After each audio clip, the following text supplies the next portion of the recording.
lovely to be here. I'm a bit of a chatterbox, so we'll have to rein it in a bit, I think, tonight. It's the only thing I was criticised for at school, was talking too much. I mean, by the teachers. I was criticised by the kids for loads of things. I was something of a nerd. It's really hard to believe, isn't it? Totally didn't have sex till I was 22, shut up. I think it's quite cool that the thing I was criticised for is now my job. Though that's quite cool, isn't it? Take that, teachers. I just hope the same fate didn't befall the school bike.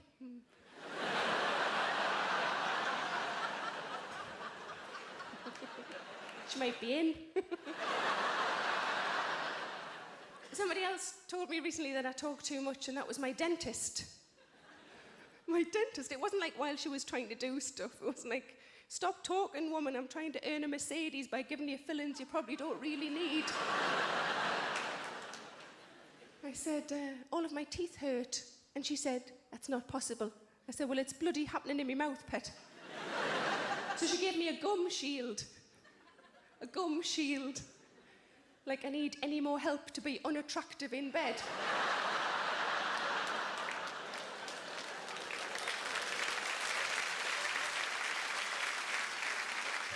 Picture the scene. I'm in a Marxie's 90, which is a bit too tight, but it's still got a lot of wear in it. It's the perils of Marks and Spencer's, that, isn't it? You've got to burn the bloody thing before it wears out. And I've got bed socks on, regardless of the temperature outside. No makeup on, and my hair looks rubbish. And now, I'm bloody drooling as well. I was going to say I'm highly strung, but I don't think I am. I think I get agitated very easily. And, thanks. Not technically a joke. Bitch. I'll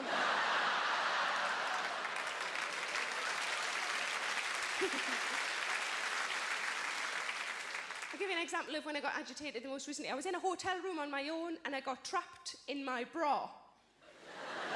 Now I can see the women are looking at me doing that. Tell me how it happened so it doesn't happen to me. And the men are just happy that I'm talking about bras, aren't you? So I was in a hotel room, I was fastening my bra. Nice lady at the front there. Tell me, have you, when you fasten your bra, are you a back fastener or are you front and swizzle? Front and swizzle. Right, the rest of you are freaks. If I could fasten it like that, I'd be in a bloody circus. I mean, I'd just be fastening bras. I don't have any other circus skills. I asked a lady the other day and I said, are you a back fastener or a front and swizzle? And she went, neither, I do the third one. There is no third one. And I said, tell me what the third one is. And she said, just fasten it and put it on like a jumper.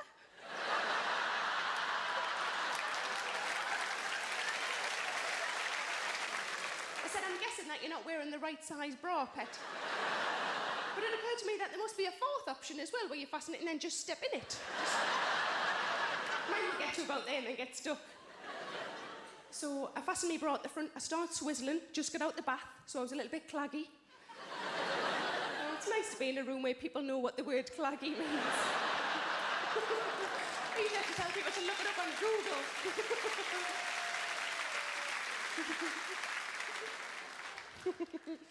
So it got stuck about here, and one of the underwires got trapped underneath as well.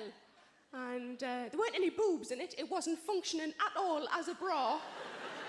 And the thought that crossed my mind was, I wonder if the fire brigade do this. Did you say you were trapped in your car, madam? Sounds the same. Better bring your wire cutters, pet. Just sounds as well like the worst ever episode of Final Destination, doesn't it? How did she die? From shame. But I've got a new nickname. I've never had a nickname before. I've been called things, but that's different. My nickname is the Cake Pigeon. Because whenever I walk past a cake shop,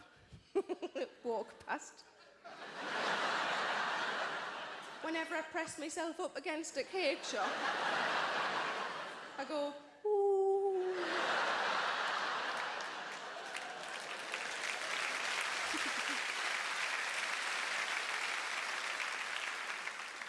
but because I sometimes talk about cakes and puddings on stage, occasionally people will bring cakes and puddings to gigs for me, which might sound like a nice thing, but it can be a little bit weird. Because it is still essentially cake from a stranger. A man came out to me a gig in London, and he said, "Got you some cake?" And I thought, oh, no. And he handed me a carrier bag with a slice of unwrapped cake in the bottom. It's already wrong, that, isn't it? But I wanted to be polite, because he'd done it out of sweetness, and I said, "That looks lovely, pet, thank you very much. That looks like carrot cake. Is it carrot cake?" And he went, "It's passion cake." I think I know cake, and I don't think passion cake exists. I think it's carrot cake plus Rohypnol equals passion cake.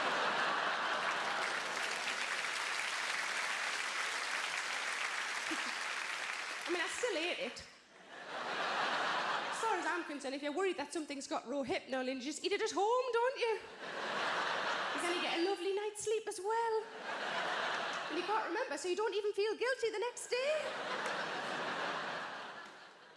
I've started buying women's magazines. I bought one recently because on the front cover it said that some female celebrities had put weight on and that they were now curvaceous. And I thought, good, we'll have a look and we'll see just how curvaceous they are.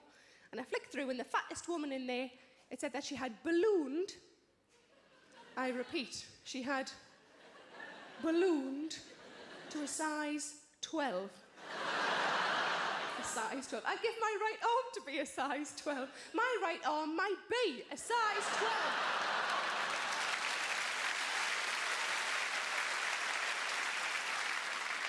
But there is a new way that you know you've put weight on. I don't think it's commonly known, so I feel like I should sort of spread the word. This happened to me in January, and it is genuinely upsetting. Where my boyfriend lives is a block of flats, and round the back of the block of flats is a car park. In order to get into the car park, you have to go through like a barrier, like an arm that lifts up when it senses a car is near.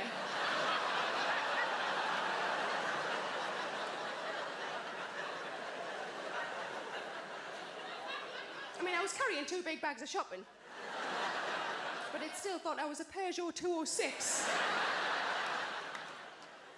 But I was on holiday with my boyfriend last year, and he lifted me up, like, in a romantic fashion, you know, and put me down again, obviously, in a different place. Otherwise, that would just be weird. Like the guest weight at the lady stall at the fairground. Too much. But when he put me down, because I'd been reading a bit of Jane Austen, I came over all sort of... And I said, was I very heavy? And he's supposed to follow the lead and say something along the lines of, "Why, you weighed no more than a dried leaf." But he didn't. He went, "Manageable."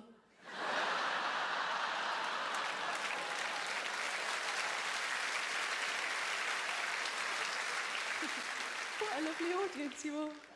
This has been an absolute pleasure. Let me leave you with one final thing. I've been with my boyfriend now for 4 years, and I said to him in January, "You know what, I think it's about time we started talking about the future." That's what I expected from him, like an awkward silence. Maybe some footsteps as he walked out of my life. But no, he didn't. He just smiled. Just beamed. Big smile. And I was really touched. And I thought, oh my God, he wants to spend his future with me. And I said, "Are you sure you're all right talking about the future?" And he went, "What, like flying cars and that?" You've been amazing. I've been Sarah Millican. Thank you very much. Good night.